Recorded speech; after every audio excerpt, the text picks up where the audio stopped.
Welcome to Snakes and Otters, a pointless discussion of eternal questions. Get ready, we're about to live in your head rent-free. Hello, Otterites! I am Martin. And I'm Robert. And I'm Francis.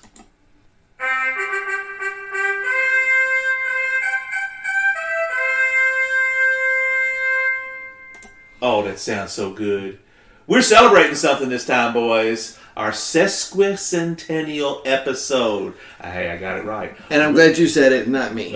Our 150th episode, folks. Yay. Awesome. It's kind of fitting that it's a code of honor, too. Kind of fitting that it's a code of honor. That's Absolutely. right. Our favorite. This is Francis sitting in the captain's chair. Thanks to Martin for engineering that wonderful fanfare. That I hope it comes through on the recording. I think so. Yeah, I think it will. Yeah, absolutely. 150 episodes, guys. I mean, just for a second. That's pretty major. Before we get into that, into our meat of the business here, take a moment of reflection. We've done some pretty good work, haven't we? Yeah, I mean, when you think it's since about episode 12 or something, it's been every freaking week. That's right. No breaks, no seasons. Actually, I think it's even earlier than that, but basically it's 140 straight weeks. Yeah. Yeah, I think Voltaire was our first regular. That was back like 8 or 9. 2 years of continuous episodes without a break. Fresh content every week, folks. Yeah, and I defy any other podcaster to match us. That's right. They're out there. They're but most of the ones that have legs do interviews, although there's one guy that does one daily. Yeah.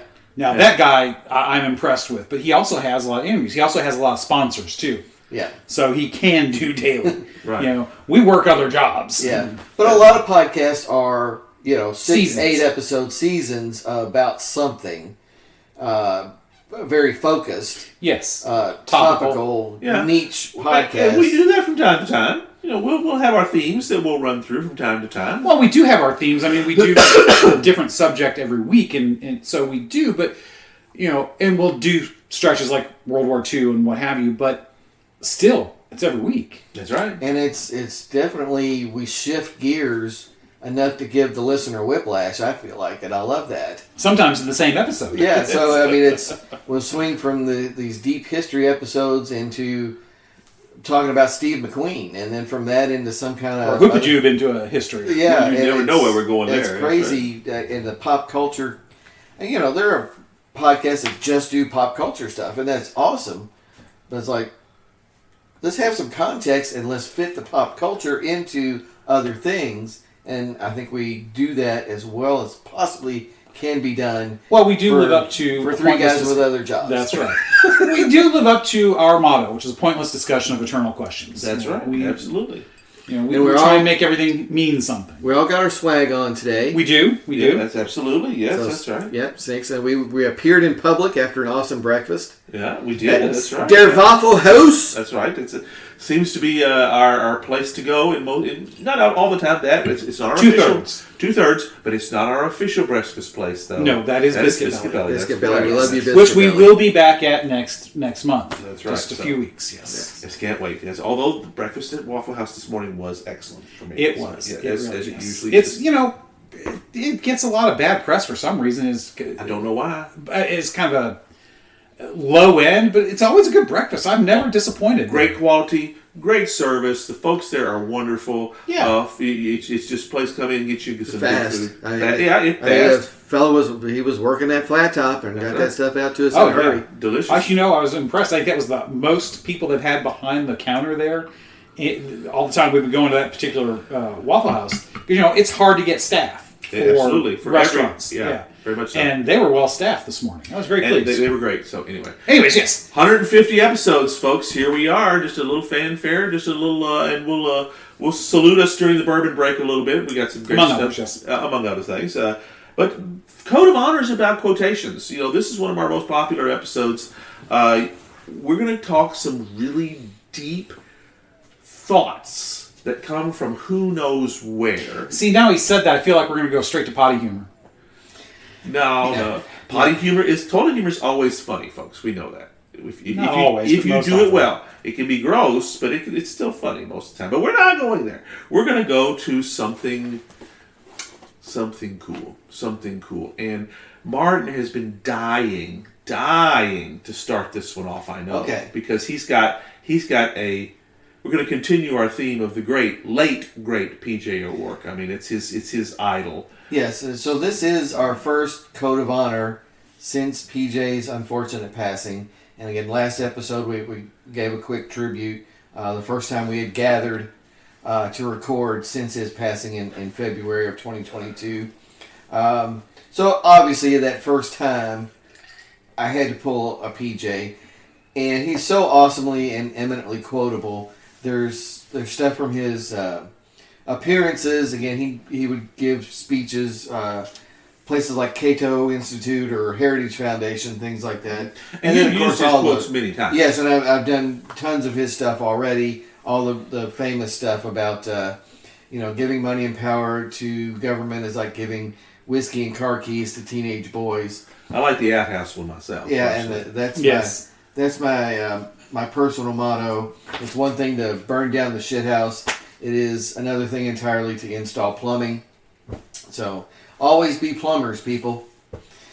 But this one is, I think, something that's probably originated with his book, Age and Guile Beat Youth Innocence and a Bad Haircut. So I think this is probably from some of his speaking tours after that was published. So the background, of course, is that originally PJ was a leftist. Yeah. Considered himself a Maoist. He said he had one grandmother that was concerned he was becoming a Democrat, and he told her, "Grandma, Democrats and Republicans are both fascist. I'm neither one, I'm a Maoist." And she said, "Well, as long as you're not becoming a Democrat, Pat." But of course, because we do have standards. So we did, yeah. So you'd be a Maoist if you want, just not a Democrat. His grandmother told him.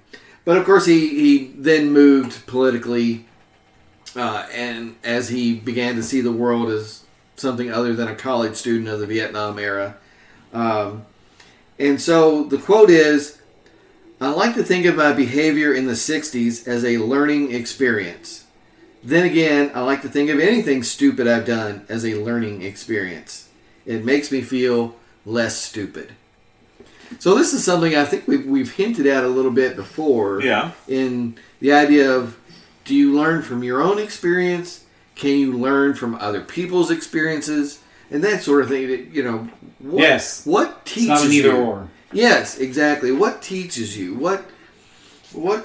How do you get to who you are? Interesting. What my thoughts on that is that an inevitable process? It almost sounds like, from the position that when he made that quotation, right, looking back at how stupid he was, is that inevitable that we learn from our stupidity? Oh God, no. Not necessarily learn from our stupidity. We are stupid and then we become less so. No. Not necessarily. Okay. I mean, we discussed this somewhat at length, I think, with one of your quotes from... was it Aristotle that you did about... about the stupid don't learn... the stupid don't learn at all. Yeah, I think this ties right into that idea. He's personalizing it, of course, and that's what he does. He's a gonzo journalist. That's the point of gonzo journalism, is you're inserting yourself into the story. I like to explain it as, you don't say, we watched people snort cocaine at the bar in Beirut in 82. You say, I snorted coke off the bar in Beirut in 1982. That's the difference between journalism and gonzo journalism. So he's internalizing and personalizing the idea of... which is what he does. Of being stupid. But I think it ties to a lot of what we talked about with thought and action and learning experiences. And can you learn from observation? Do you have to experience things to learn? What's real there? The interesting thing about your quote from PJ is this. He doesn't say that he's actually learned anything. That's true. He says he likes to think of them as learning experiences. It just makes him feel less stupid. Right. So it doesn't necessarily mean that he's learned anything, which is really a very PJ way of looking at it. Yeah, because it's almost like he's creating a euphemism about something that didn't happen. Well, I think it's also a way of pointing out, the whole thing about the gonzo journalism is that making your experience part of it is to make it relatable to others. So there's, me too, I did that. may not have been Babe Ruth, may have been in, Poughkeepsie when I was snorting coke off the bar right before they handcuffed me, but, whatever. But, I think, because it's kind of like what you did. You took it as in, well, yeah, it's a learning experience. So a learning experience is something you learn from. Well, not necessarily. It's like a teachable moment. Yeah. The moment may be teachable, but that doesn't mean the student learns. Yeah. And again, that feeling less stupid, PJ is a great observer of human limitations. Mm-hmm. He's quite the realist about people. He's seen people do horrible things to each other for really no reason up close. Right. Very, very up close. And, he's like, people are just horrible. They're stupid. Yes. And I want to feel less stupid. Yeah. In some ways, you could take it as I'm telling myself this so that I'll feel better. Yeah. Which in many ways is a very modernist way of doing things. I'm going to say very millennial way of doing things too. But, not that I don't like millennials. My daughters are millennials. I just think they're much better than most millennials.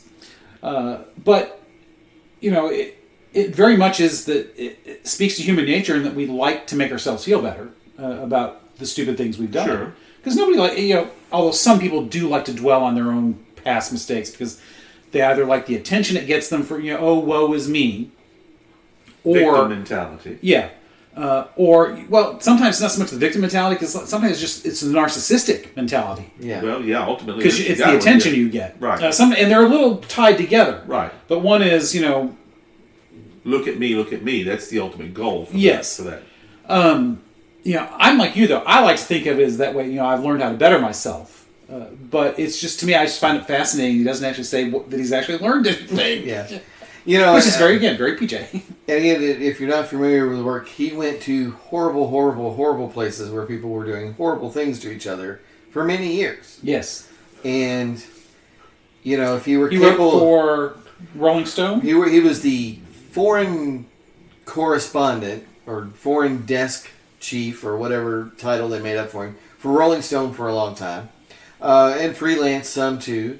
But he wrote for...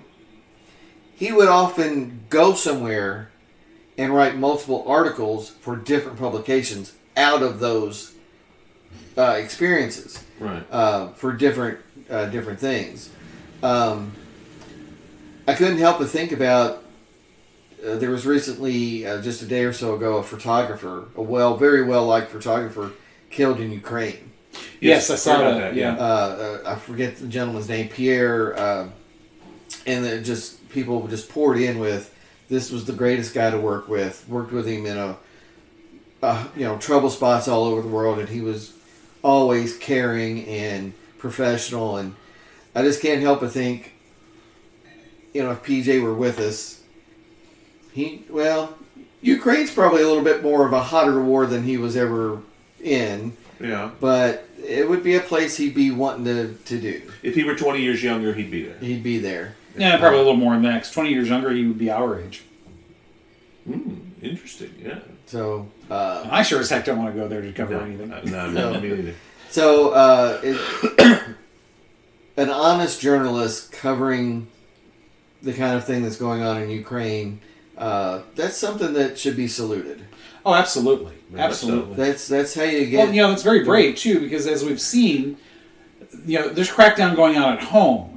When you're in the battlefield, you find somebody reporting on the atrocities you're doing, you're likely to not get out, which obviously... Yeah. There's been several journalists injured, and again, this photographer, long-time news photographer, killed. So, that makes me think of PJ, and makes me think of the things that he had done. And what a life! Oh, absolutely. Yeah, of course. Yeah, we all do stupid things when we're young.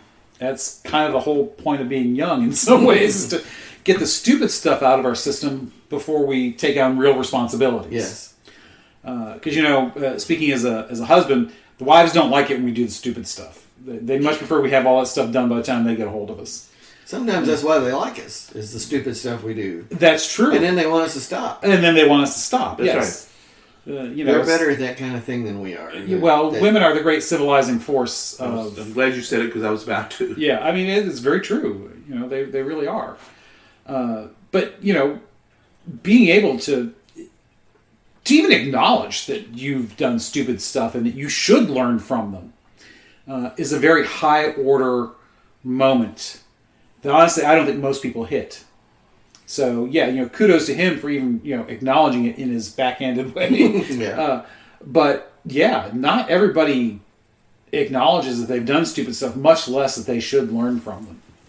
So it makes me feel less stupid. Yeah, which is great. That's such a great way to put that. Makes me feel less stupid. As opposed to, and I learned I should never do... Nope, I shouldn't do those. I just feel less stupid for acknowledging it. There's only so far my introspection will go. Yeah. And you don't want to analyze that life too hard. Right. It's like looking into the abyss. You might not like what you find in the abyss. The abyss stares back. Yeah. We even brought Nietzsche into this one. This was terrific. Fantastic. Francis, I think that lets us take off with where you want to go. Well, wonderful. I'm so glad for that. I knew you'd do PJ, of course, as a beginning. And, of course, he deserves... I don't know that any of if we've ever done it. We've always left that to you. But, I don't think we've ever done a PJ theme. We should. We should make a PJ Code of Honor. We can do that, absolutely. That's the beauty of this, not exceptionally heavily overproduced. We can plan that for next time. Yeah, next Code of Honor could be a PJ theme. I could alter the schedule for that, but you're right. We don't. Listeners, again, this is not super produced or super prepped. We haven't even because of his sojourn in the Tijuana jail and his week out. We haven't even spoken to Francis hardly much. I know. At all here. Well, this is true. I've been I've spent some time with Robert here because we got to go to the ball game and everything and go Knights and Swords Up, but Francis has been still cracks me up that they get away with that. Yeah. He's been a touch incommunicado on us. So this is true. Yes. Yeah, well, being knocked out with pneumonia does do that. Yeah. That's for sure. Pneumonia, that's what he's calling it. You'll hear a cough occasionally throughout this episode. He had a wee bout, but Dr. McCoy pulled him through. That's right. Yes. Wee bout of what? Shore leave. Oh, yeah, that's Admiral. Right. Shore leave, Admiral. But anyway. So, yes, your quote. My quote. Totally new subject. Totally new person here. Somebody I admire, and again, for his craft. We all admire guys for his craft. Matthew McConaughey. Great actor, Texan, lifelong Texan. He's and he doesn't shy away from that, which I think is totally fascinating. So that's super cool. Yeah. It really is. It's part just of his persona. Part of his persona. A great, wonderful actor. I can't say I've seen all of his movies, but I've seen. Most of us have seen most. He's a guy with some range. I mean, absolutely. At first, you don't think of him as having range, but he's done some range. Very much so. He's done some fantastic stuff. Well deserved. Kudos to the man. And we'll talk about him a little bit more at the bourbon break because he figures into that, which we'll do after I do my quotation. But he's recently written an autobiography, which has actually been a bestseller. Mrs. Francis listened to quite a bit of the audiobook of it, and I had a chance to get into it. Got to know the man a little bit better through his persona stems through, it bleeds through very, very quickly, which I really, really like. And it's something that's he's an interesting guy. And if you listen to him very much, he's also a wise guy. Not even as a wise cracking guy, but he's got a lot of depth to the guy. So my quotation, he's got some long ones. I'm going to go short today to make sure that we can get this out here. And I didn't tie it in with your quote, but I think it fits it very, very well here. Life's barely long enough to get good at one thing. So be careful what you get good at. Ooh, that's good. Yeah. I like that. McConaughey, he's got it. I'm telling you, this guy knows his stuff. Life is barely long enough to get good at one thing. So be careful what you get good at. Guys, what do you think? I approve this message. Next. That's right. But it's interesting in that so many of the people we have lauded in either heroes or in these, we often consider to be polymaths. Oh. Who do get good at multiple things. Again, we're just coming out of the Chesterton episodes. Well, we're polymaths. I mean, realistically, we are all polymaths. We may not be genius level at a lot of things, but I would call us polymaths. We are competent at many things. Yes. And probably genius level at one or two. I would think so. Yeah, that's right. And our interests are widely varied. Yes. But that's an interesting contrast to, again, somebody like Chesterton or these other folks that we've done. But it does fit with somebody like a Steve McQueen or something like that. Well, there's truth to that because the polymath is kind of the exception. True. And McConaughey's really zeroing in on the average guy. And it's also a very uplifting quotation. You have the ability to be very, very good at one thing in your life. And that's something, and that's presuming no matter where you start. No matter what it is, you've got enough time in an average lifetime to be very, very, it says it takes 10,000 hours of practice to be competent at a particular discipline or whatever it is. Yeah, that's from Malcolm Gladwell. Right, The Tipping Point. Exactly. And it fits very well with this is most people, they only want to do one thing.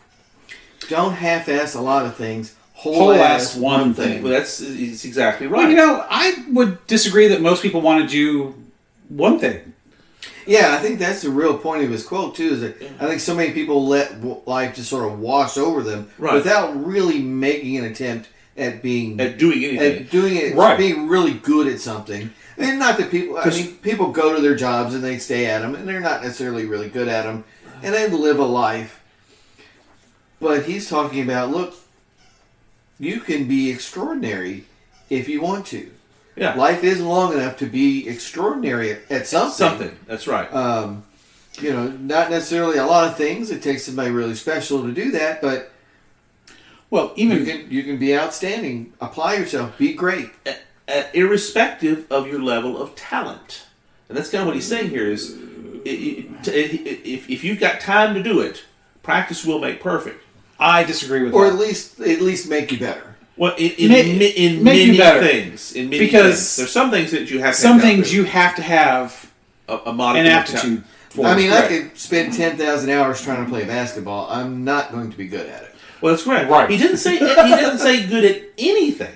Yeah. He says good at something. But that was the implication of what you were just saying. Well, that's I'm kind of wanting to tease that out, saying that talent does matter in some things, but in a whole lot of things. It doesn't. I think it always matters. Talent can be acquired in many things. Not everything. Well, a certain level of ability can. Yeah. But for what he's talking about, if you're about to choose one thing to master, to be really good, repeat the quote if you would. What was the life is long enough to become really good at something. All right, he says really good. Yeah. All right. So to me, that mind is to master something. To be at the top. To be that top 1%. Yeah. Or even if you want to say top 10%, whatever. Yeah. 5%. Pick your number. I think that you can choose one thing to be really good at, and there's two ways to look at that. Yeah. One is, how well do you truly, how objectively good at it are you? Is it objectively true and beautiful, well done, those sorts of things? Yeah. But there's also a subjective point to that. Yeah. And I think Francis, you're somewhat conflating those. Because when I think of that, I think that top 1%. We're, masters of the craft, which is what we're all about. But there's also the relative to yourself.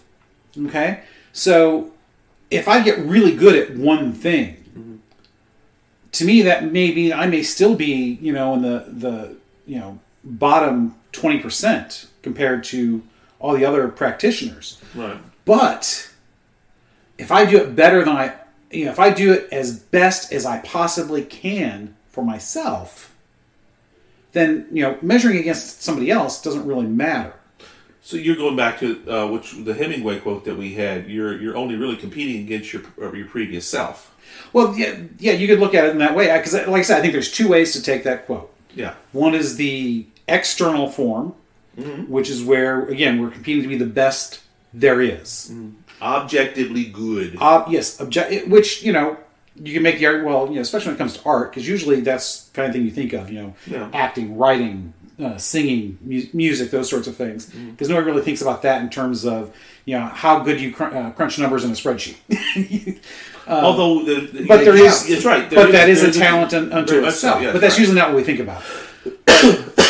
So there's that. But how well I do it compared to how well I could have done if I just been, as Zig Ziglar puts it, be a meaningful specific, not a wandering generality. Oh yeah, that ties in very well with that. Exactly. That's exactly right. Yeah. Something. And what's so meaningful about that quote, and it's something we come to with a lot of these things, is it's very uplifting in the end. You have value. You just have to seek it out.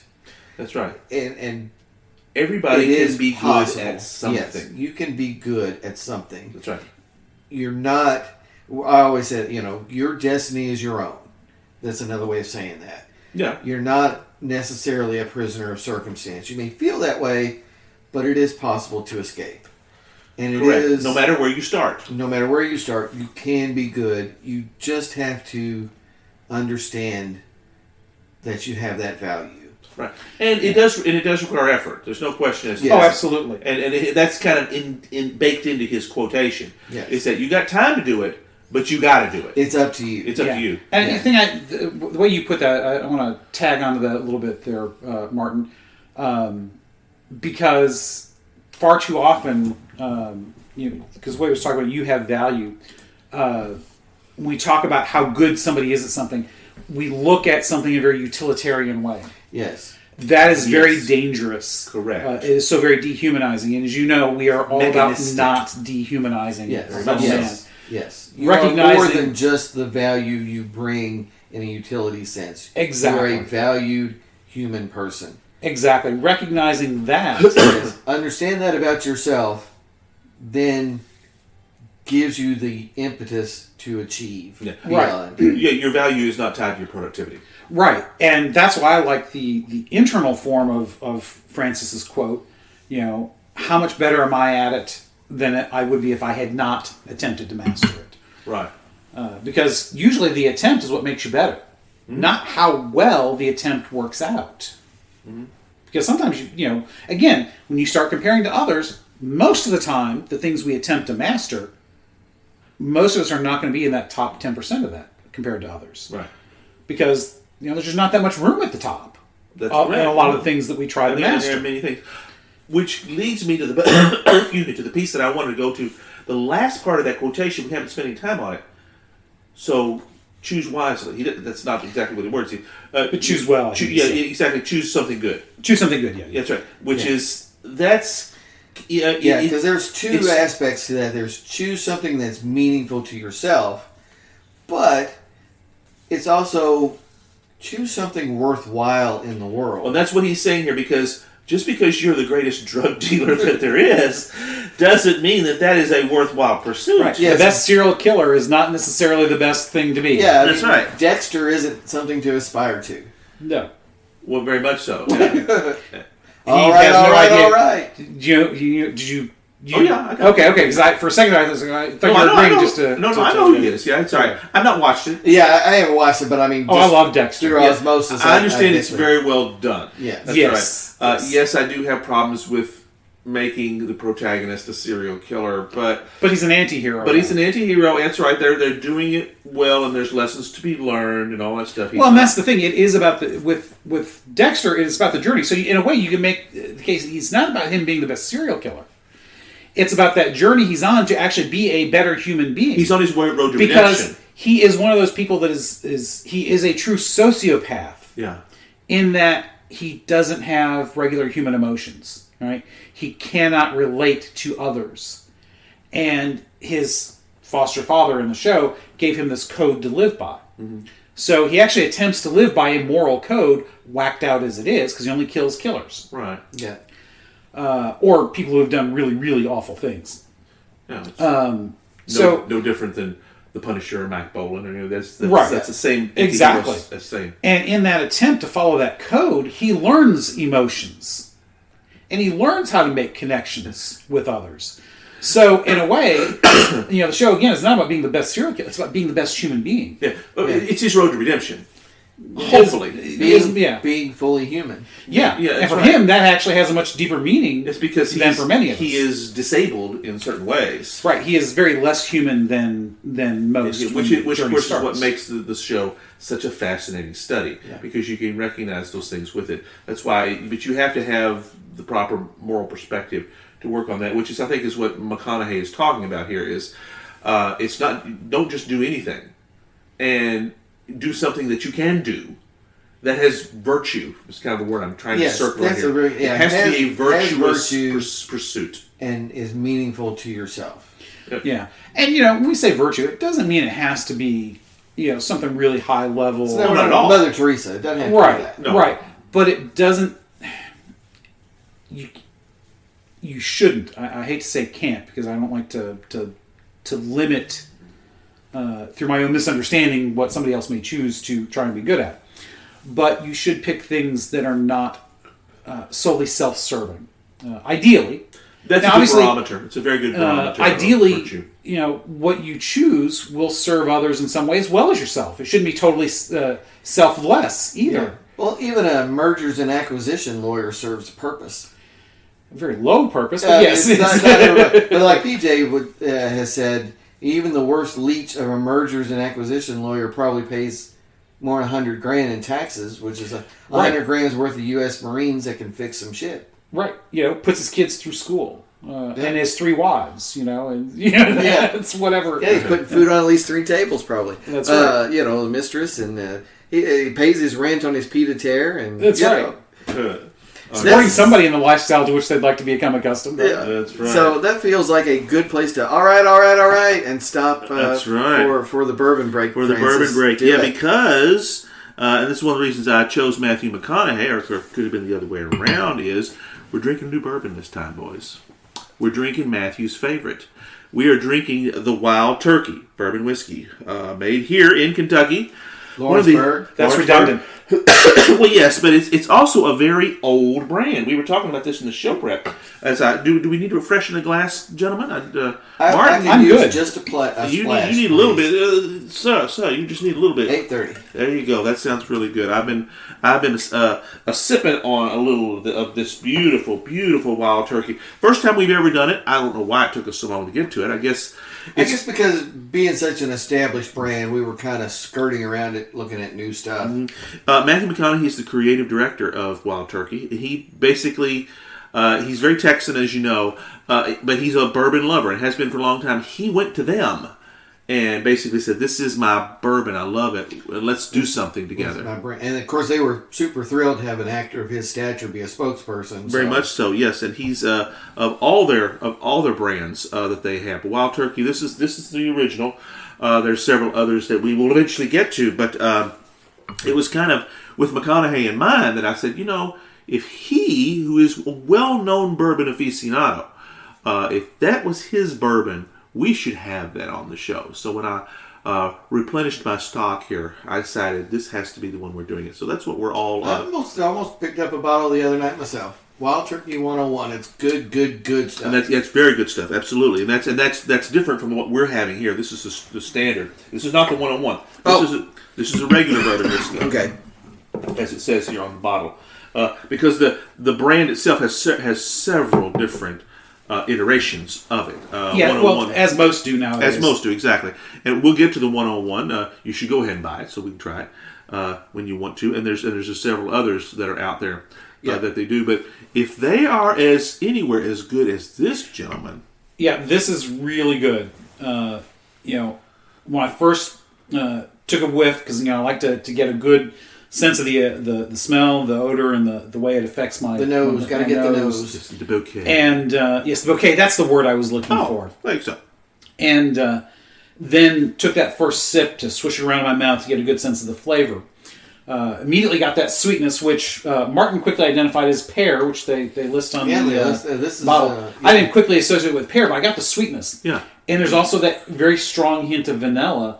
and it really mixes well. It was the flavors mix very well, and it's very smooth. Yes, nothing better than a smooth bourbon. I like a bit of I hate to call it harsh because it makes it sound like it's a bad bourbon, but I like some of that bite to it on occasion, like the Devil's Cut. Yeah, is a really good one for that. But give me a smooth bourbon any day. Yeah, this is really smooth. I mean, this is Four Roses smooth. This is Woodford smooth. This is Basil Hayden smooth. It is. And, it is very much so. Yeah, and it shows the value of proper aging. Yes, this is. I think they say at least 5 years. Yes, and I really do. I was like stunned to actually get. They list some flavors on the bottle of what you should be getting, and I got them. I was like, "Oh, this is so cool." Well, Martin is our master taster here. But Robert's catching up because he is. He has eschewed the soft drinks. Yes, I have. So the corn syrup and the super sweet stuff is moving off of Robert's palate. It's been slightly more, just a hair over 6 months to the day. Yeah. Since I had my last soft drink. Now I still have an artificial sweetener in my coffee in the morning, and I will occasionally have like a Crystal Light kind of peach tea or some kind of drink like that. Yeah. And then there's the sparkling ice drinks. So it's like a lemonade with some carbonation. Because I like that carbonation. The carbonation is what I have generally missed when I've tried to give up soft drinks in the past. But now, I haven't had one of those in several days, so I don't even think about that so much anymore. So I don't know that... Because I still have plenty of sweet stuff, so I don't know that have gotten quite to the level that you had attained. But it's taking longer than you think. Oh well, you got that sugar out of your diet. But it does take a while for your palate to kind of recover and to get where you're picking this stuff out. And I felt like maybe I lost a little bit of it. It wasn't. It's like everything's kind of tasting the same. This one really, the flavors came through. Oh, absolutely. So this is really, really good stuff. And again, not a all of a sudden newcomer small batch. Nothing wrong with that. It's its own thing. Right. I mean, this is an old standard brand. Oh, wow. And it stays with the mouth because I've had several sips here and I'm having my neat as I usually do. And I'm still feeling it. I'm still tasting it. It's there. And it's the mouth that is very affected much here. On the mouth, it's not the esophagus. And it's not the nasal passages. It's very much localized in the mouth. I kind of prefer that. It's good. I think that's, I don't know. I like the ones that not as big in the ones that are really in the sinuses, although I don't mind those. But I do like ones where I can feel it going down the esophagus and in the throat. And it warms all the way through your diaphragm. You don't get that nearly so much with this, but that's okay because what you get in the mouth is really, really good. Yes, it is, and it stays around. Yeah, I was going to say it does linger on the tongue. And it stays, the quality doesn't drop while it's there. Right. You can still taste it after you've drank it. And it stays with you, and I'm sure. Yeah, go right ahead. Because I'm assuming that you were drinking yours. I had mine with ice, so it's melted by now. So So yours is a little bit less potent. Yeah. Well, now the first sips I had were just chilled because the ice hadn't melted yet. Right. Okay. And I still got all of those flavors. Sure. Yeah, I would think so. It's mellow right from the jump, and just keeps staying really nice and mellow. And I like the fact that honestly, I think I get more of the bouquet out of the wild turkey on the ice than I do straight up. Now, if you don't mind, I'm going to take a sip of this because I want to taste the difference. Sure, absolutely. Because as we know, that's something we've got to try now. Yeah. Right. Yeah. Exactly. It's you have to have tried both ways and see how you like that. Oh no, much preferred. You prefer it with ice? Much preferred. Yes. Really? Well, Ice and that little splash of water that melts really brings that out. Interesting. And again, when you first get it, again that they're absolutely. Well, no, thank you. I'll take now. If you want, maybe add a little bit to bring the strength back up because it's going to be a little watered down here. Well, that's okay because mine was straight. So I'll take a drink of yours here. It is weaker, of course. It doesn't stay around as long. But it is affected by that. It doesn't tingle as much, but it does. It's even smoother. You're right. Yes. It is even smoother. You can chalk that bad boy back. Not that you would. Not that you should. It's too nice. It's too good. But that moves. Yes. Slows. And honestly, it's not quite. I wouldn't call it a medicinal taste. But it's a little to that side. It's heavier alcohol when it's neat like this. Yeah, that's well, like I said, I didn't even get that kind of taste or flavor just by having ice. Really, chilling the bourbon makes a huge difference. Then you add that splash of water from the melting bourbon or the melting ice, and it really, to me, it just makes everything. It just explodes it all. That's right, because even though there's no such thing as a bad bourbon, the one thing that will send Martin's up the flagpole is if it's got a medicinal.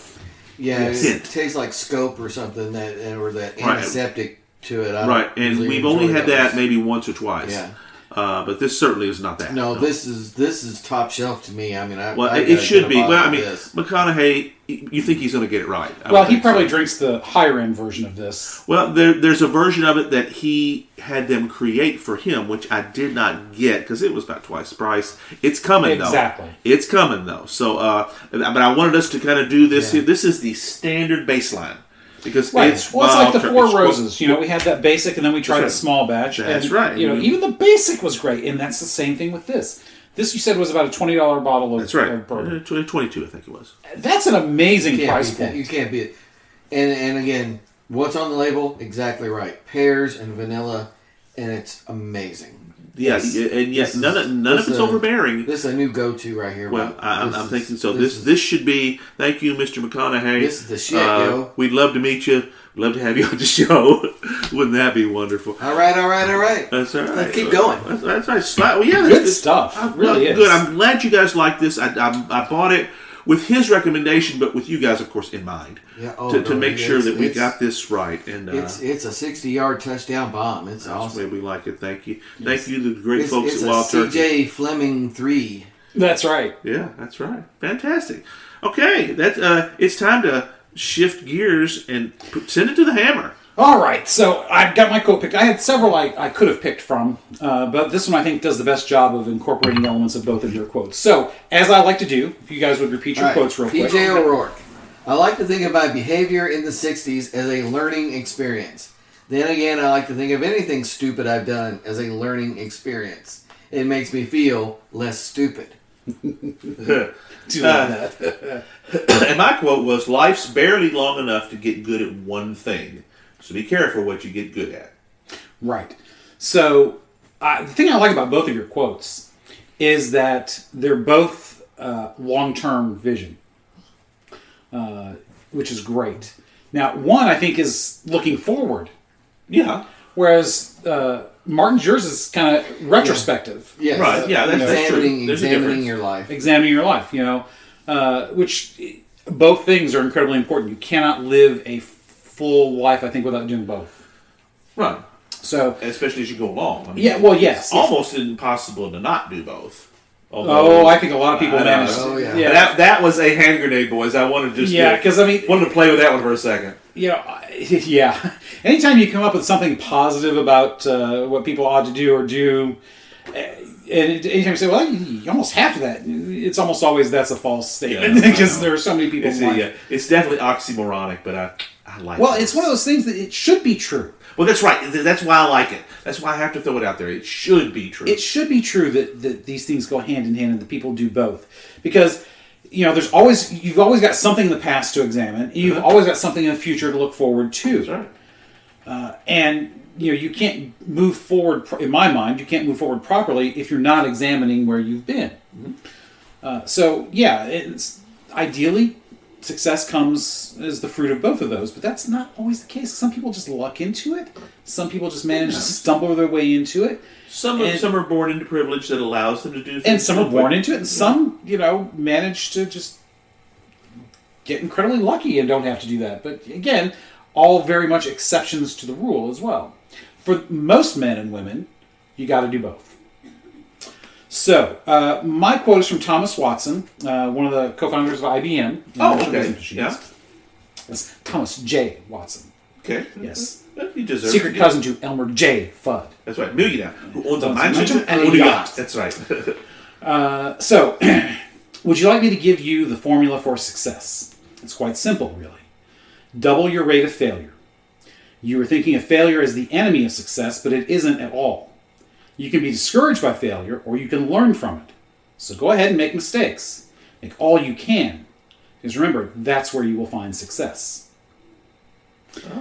So, one of the things I like about this is, there's a theme that's come up in motivational material, personal development stuff about failure. I think it started with John Maxwell's book, Failing Forward, which is very much the same kind of thing. Yeah. If you don't learn from your failures, it's kind of hard to improve because... Yeah. It's very Edison. Yes, there was an Edison quote that was very similar. I didn't fail. I just figured out 10,000 ways it didn't work. Exactly. So, this very much is that looking at what you've done and hopefully trying to learn from it. Maybe not. Maybe just feel better about yourself. Just feel less stupid. Maybe that's your primary goal, is feel less stupid about yourself, and that's okay. I will not denigrate anybody's preferences in that way. But it's also very much the looking forward. Mm-hmm. Choose well what you're going to do, because this is about success. Well, yeah. It's not... And really, it kind of all is. It's about not just personal performance, but as we like to talk about, is about being a better human being. Is the way we take a lot of these sorts of things. Mm-hmm. And whether you're talking about personal development in the sense, am I a better human being? Am I better to my fellow man, to my wife, to my children, all those sorts of things? Or am I achieving hard, specific, measurable goals and achievements? It doesn't matter, because this applies equally to both. Mm-hmm. I'll even go there myself. We learn by doing. Yeah, that's very true. Do that Star Trek II quote. And it's very true. We learn by doing. But most effectively, we learn by doing and figuring out what we did wrong. Yeah, the evaluatory piece of that process is an essential piece of the process. It is. You have to have some direction with your failures. Exactly. Well, it's not so much with your failures as what you do with them. Yeah. Because, a lot of people go from failure to failure throughout their lives. Ralph Cramden is probably the best example. Granted, he's a fictional character. Yeah. But he goes from failure to failure, but he never learns from his experience. Mm-hmm. And that's the thing that sets him apart from the successes of the world, is that he never learns from his experiences and gets better. Some people learn from their experiences, but then they don't apply it. They recognize, I did that wrong. But they are either pathologically or through addiction or whatever, incapable of applying the lessons they've learned. Robert Frost has a brilliant quote that's almost identical to what you're just saying here. Life is about going from failure to failure and never losing your enthusiasm. Yes, that's similar to several people have made a similar statement. And it's kind of the same thing, because the 10,000 failures that Edison did only happened, after the first 100. He could have, given up. After the first 20. Well, yeah. Or the first 10. He's saying it can't do that. But he never lost that enthusiasm, never lost his belief in his vision. And that's kind of what you're talking about here, I think. Well, it can be. I think or should be. Maybe it's not. Can be, should be. When we take all these together, yes. To me, ideally, success is bound to, first of all, your values. Mm-hmm. You don't violate your values. Then it's tied to the vision, where you want to go, right? The ultimate destination, which I think you should modify every 5 years or so to re-examine. What am I shooting for? Right. Your goals change. They should change. Well, yeah. The vision comes before the goals. Actually, correct. It is. Goals are the goals are the means. They're the vehicle to get you there. They're the concretization. Actually, not the vehicle. Vision. Your mission is your vehicle. Right. How you will get there. Your goals are your signposts and mile marker, if you want to use a roadmap metaphor, or a road trip metaphor. They are the roadmap to get you there. And I like metaphors. That's right. Well, hey, that's how you got me out of the jail in Tijuana. Come on. That's right. That's right. So, this whole idea that some people do refuse to learn from their mistakes. As we have said many times, those who do not learn from their mistakes are doomed to repeat it, or do not learn from history are doomed to repeat it. Well, Or as Mark Twain said, history may not repeat, but it certainly does rhyme. And it's interesting you say that too, because sometimes you have fictional characters are great with this, on both sides of that. Huckleberry Finn's a great example of somebody who does learn and changes and makes a profound life change based on his experience and what he finds during the course of that novel. And yet you have other characters like Candide from Voltaire, who absolutely refuses to learn from anything that goes on around him. He's always saying this is the best of all possible worlds. To use a more modern example, Cersei from the Game of Thrones. Very good. I'm hoping we would. I want to hear more of these, and she's a great one. Yeah, she's a great one who does not. She realizes where she's gone wrong. Yeah, but her dogged determination, stubbornness, her love of her children is what drives her. Which makes her such a fascinating character. Which is what makes her so Because fascinating. that is an inherent good that drives her, and yet she's one of the most evil characters ever put on paper. And she's also an utter failure at protecting them. Yeah. She utterly fails. The only thing she wants to do is the very thing that she makes happen by her actions. And there's a tragic figure for you. Absolutely. But it's a great example of, I see what the wrong I've done, but I justify it because of what I'm trying to do. And that's a great example of not truly learning from your mistakes. Because if she had learned, so much would have gone better, not just for her, but all of the characters in the story. And granted, it wouldn't have been a very good story. Yeah. But because you need somebody like Cersei. Yeah, you need the great tragic villain that is their own problem. Yes. Victor Von Doom's a great one. There's lots of them out there. Well, and that's the great thing about fictional characters, is that you can make that the pathos. There you go. A Martin word, yes. Love that. You can make it so much more profound, so much deeper, right? Than we might encounter in real life. Because let's face it, there are far more fictional examples like that than there are real life, right? Because it's so much easier to come up with them fictionally. Well, and as the writer, you're trying to get people to invest in that character. Well, you have to. It's the only way anybody reads you. Yeah, and if they're one-dimensional, and unfortunately, if they're very realistic, it can get hard to get buy-in from a reader. Well, and when you think about that, the real-life examples of people who don't learn from their mistakes, keep repeating them, even if through good intentions, are not people we like. Are not people whose story we want. We want them to fail utterly. Yeah. I'm looking at you, Vlad. I wanted a great example. I wasn't planning on that one, but damn, it works. But it does. Yeah. I mean, what an unexamined life. Vladimir Putin. It's like, dude. Or examined for all the wrong reasons. Yeah, it's like, dude, it's the 21st century. None of this is necessary. Right. Basically, you've already proven it. You can make a crap ton of money and be in charge of a huge country without all this.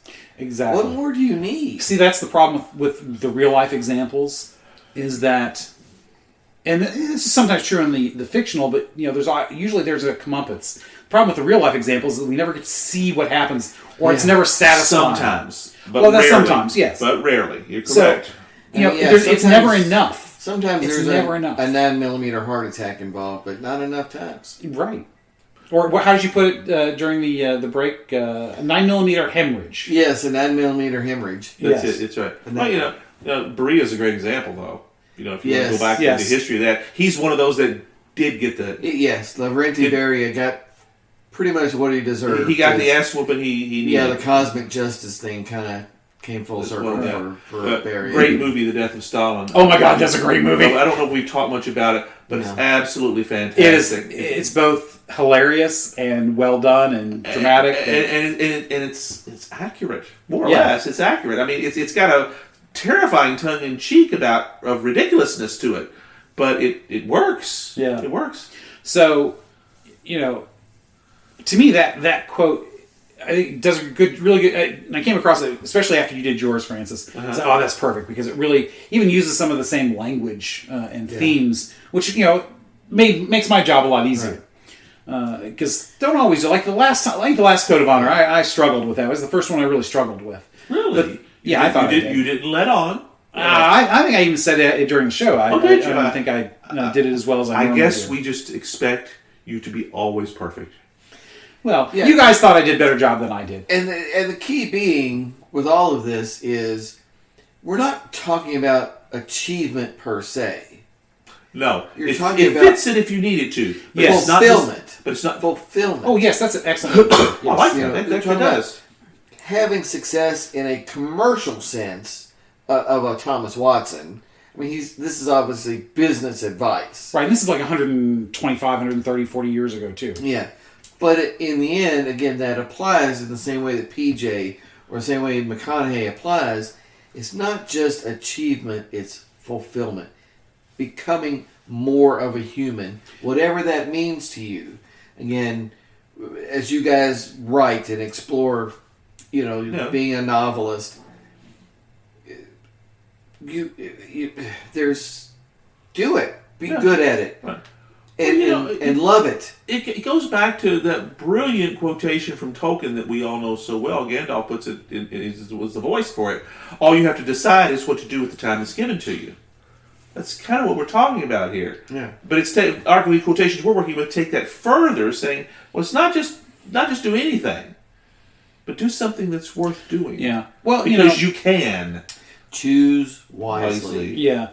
I think anybody who's listened to the Code of Honor and Our Heroes, obviously they know that we're talking about, or at least they should by now, that this is the sort of thing we're always talking about. It's that personal fulfillment, but also in the sense that not just that you're living your best life or that you're your best version of yourself, but again, it should have that impact beyond yourself. Yes, your version of your best version of yourself should be a version that's worth the effort. Yeah, there's always, and again, that as you say, even if you don't mean for it to impact others, it does. Absolutely, yes, PJ it always will. Was making a living at something he was good at, but his influence, his impact, the way he has worked his way into at least mine and all of ours, our lives, our threads, our viewpoints, is an impact beyond what I think he expected out of his life, and it a life well lived. I wonder if he ever knew that. If he knew that. I'm sure he did. Had. I hope so. I mean, he's been, I think at some he's point been well rewarded for what he's done. He interacted enough with people who were able to approach him in this and day say, of talk radio, social media, and the kind of feedback you can get.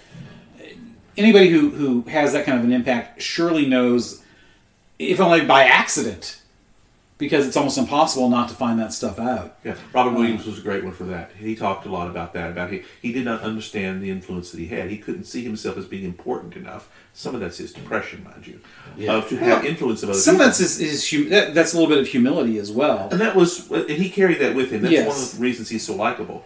Yeah, but yes, I think the depression is probably the bigger part of that. But being able to recognize, that you've touched people, it should be a very humbling thing. It should be. It should be. For some people, they take that as well, of course, I'm so good. It's like, well, then you've just lost all the impact you had. That's right. They already had the problem on the front end. Yeah, I mean, that fake term of influencer. Yeah. You can't set out to become an influencer, but apparently you can nowadays. Yeah. Well, it's quantifiable at this point. Do something worthwhile and let the influence flow from that. Yeah. Organically. Right. Well, that's right. Yeah. And then being the famous daughter of a famous trial lawyer, being the daughter of a famous trial lawyer, should not be your biggest key to fame that you then turn into other, even less meaningful keys to fame. Yeah, and yet it's $1 billion empire. Yeah. Well, now, to be fair, I think I said this is one of our last shows, is that the whichever one of these, whichever of the Kardashian sisters that built the cosmetics company, she I can admire, because you don't build $1 billion cosmetic company on crap. That's right. She had the vision. Now, she had obviously a big head start because of her name and the money in the family, but she built a good company because women don't buy bad cosmetics. No. They will dump that crap no matter whose name is on it. Yeah, I mean, they'll try it once, but if it's crap, they move on quickly. Exactly. Yeah, so that's what I can say of all of them. I'll give her props on that, because now granted, obviously she's not in the lab cooking up the chemicals herself, but she's still managing that empire to where it is. So Okay. I'll give her props for that. Even though I recognize she had a huge head start compared to somebody like us. Yeah. Anyways, again, be the best version of yourself, which in our minds should be the you that has the biggest impact on others. Now, that's, again, my perspective. That's very well said, Robert. Very, very well said. Thank you. But it's not necessarily how others might put it. But it doesn't have to be Mother Teresa, but Right. but a positive influence on others. and maybe it's just seek- my own kids. Yeah, Yeah, maybe it's a just very seek small to be sphere of more. influence. Right. Yeah. But that sphere has its own sphere. That's correct. Yeah, where there's- Spheres are always larger than we perceive them to be. Yes, McConaughey, O'Rourke, their spheres are probably larger than they understand, Right. and it's very humbling. And it is important that they've touched us, and we find value in that. And it's in whatever small ways we want to be like them. Sure. I feel like that's a good way to wrap up here at Studio F, Francis. That's right. We're right at an hour, boys. I tell you, Let's do it. Our discipline is so good. What's next, brother? Next time we're going back to our heroes. This is a Martin option here that we got coming up here. We haven't done a lot of poets. We could all be poets and not know it. Yeah. I'm pretty sure I'm not. Pretty sure I'm not. I'm not. That's right. But no, we're gonna talk about T.S. Eliot, arguably one of the greatest poetic geniuses. Yes, I will. That has ever walked the earth. And I'm not much into poetry, but I will grant you that. Well, Martin requested this one. He is a particular fan of Eliot and his work. We're going to go deep with that next time and discover just why he is so good, so lasting, and worthy. You know what I like about this one? We get to put him on the hot seat and ask him the question that he always asks us. Why does that mean something to you? Yeah, this is that's true. gonna be awesome. We do get to do that. So join us next time.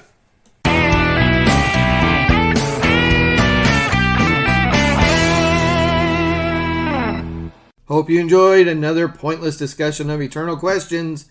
Remember, new episodes published every Friday at noon Eastern. Spread the word. We're on all the major podcast platforms. And leave us a comment or review because that helps others find us. We're on Instagram, Twitter, as well as our website, snakesandotters.com. I'm Martin. And I'm Robert. And I'm Francis. Join us next week, same snake time, same otter channel.